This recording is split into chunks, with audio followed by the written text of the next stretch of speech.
দায়িত্বপ্রাপ্ত এক এসআই হাতে আক্রান্ত স্বামী স্ত্রী। ঘটনা শনিবার সকালে বিশ্রামগঞ্জ থানার সামনে নাকা পয়েন্টে। খবর নিয়ে জানা যায়, শনিবার সকালে অসুস্থ মাকে দেখতে সজল দেবনাথ ও দীপিকা দেবনাথ স্বামী স্ত্রী একই বাইকে চেপে বিশ্রামগঞ্জ প্রাথমিক স্বাস্থ্যকেন্দ্রের উদ্দেশ্যে রওনা হয়। নাকা পয়েন্টে দায়িত্বপ্রাপ্ত এসআই ভানুলাল দেববর্মা তাদের দাঁড়ানোর নির্দেশ দিলে তারা নাকা পয়েন্টের সামনে দাঁড়ায়। পুলিশের বক্তব্য, যেহেতু ডবল হেলমেট নেই তাই তাদের মোটা অঙ্কের জরিমানা দিতে হবে। কিন্তু এই পরিস্থিতিতে তাদের মা হাসপাতালে ভর্তি থাকায় তারা স্পট ফাইন দিতে রাজি না থাকায় পুলিশকে মামলা নিতে অনুরোধ করে। আর এতেই তেলে বেগুনে জ্বলে ওঠে দায়িত্বপ্রাপ্ত এসআই ভানুলাল দেববর্মা। মুহূর্তের মধ্যে স্বামী সজল দেবনাথকে গলায় চাপা দিয়ে মাটিতে ফেলে বেধড়ক মারধর করেন। স্বামীকে বাঁচাতে গেলে স্ত্রী দীপিকা দেবনাথকেও মারধর করে, রাস্তার পাশে ফেলে দেন। ছোট্ট শিশুর সামনে বাবা মায়ের উপর এসআই ভানুলাল দেববর্মার আক্রমণের ভয়ে জবু থবু হাউমাউ করে চিৎকার করতে থাকে শিশু। ছোট্ট শিশুর সামনেই বাবা মাকে টেনে হিঁচড়ে থানায় নিয়ে যায় police. Bureau report, নির্মহল TV. Sir, ঘটনাটা তারা যে বলেছে এটা কি সত্য না মিথ্যা? স্যার, তারা যে অভিযুক্ত করেছে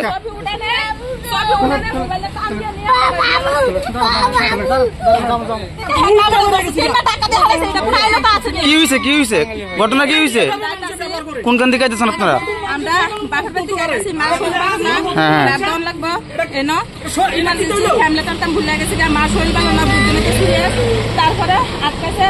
কোন পিএস আটকেছে? বিশ্রামগঞ্জ পিএস। হ্যাঁ,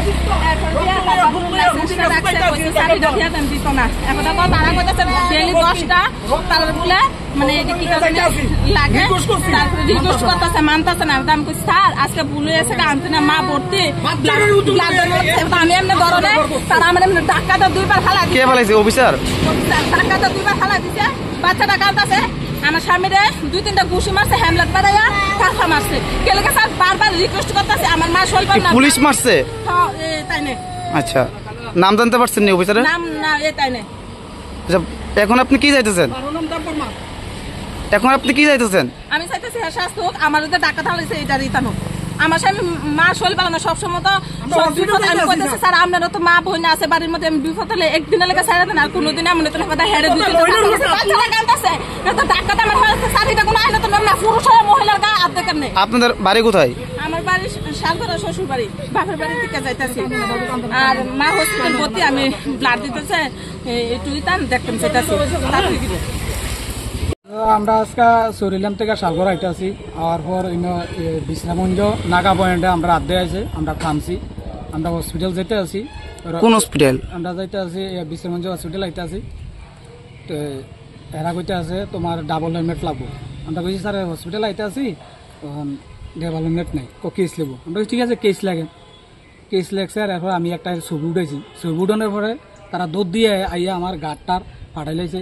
আডু মাডু দুঃখ পাইতে আছি। এই জায়গাটা চৌকর পোয়ালির ভিতরে ব্যথা হয়। বাইকে কয়জন আসলো? বাইকে আমরা 2জন আসলে, বাচ্চা সহকারে? বাচ্চা সহ 3জন। তারপরে কি হয়েছে?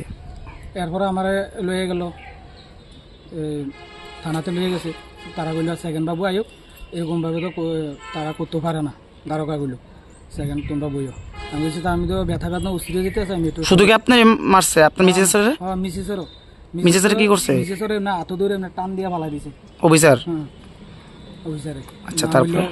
ভানু দেববর্মা। আচ্ছা, তারপরে এখন আপনি কইছেন? এখনকার আইসি, আমি ডাক্তার দেখাম।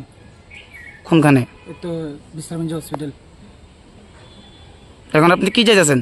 এখনকার আমি চাইতে আছি হ্যার যাতে ভালো শাস্তি হোক। এরকম যে আচরণটা করলো শুধু শুধু কেস লেখ তো দণ্ড মানা করছি না, কেস লেখ হোক, এটাই আপনি আশা করতেছেন? হ্যাঁ।